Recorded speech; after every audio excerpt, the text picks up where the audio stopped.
హిందూ యాత్రికులు మరియు పర్యాటకులను లక్ష్యంగా చేసుకుని ఈ దాడి ఫలితంగా నేపాలీ జాతీయ మరియు స్థానిక ముస్లిం గైడ్తో సహా 26 అమాయక ప్రజలు మరణించారు. ఈ దాడి భారతదేశం అంతటా షాక్ వేవ్స్ పంపింది మరియు విస్తృతమైన అంతర్జాతీయ ఖండించారు.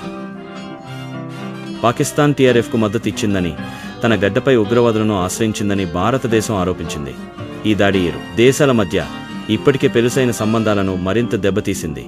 సంభాషణ యొక్క పునఃప్రారంభం కోసం ఏవైనా ఆశలపై ఒక రచన చేసింది.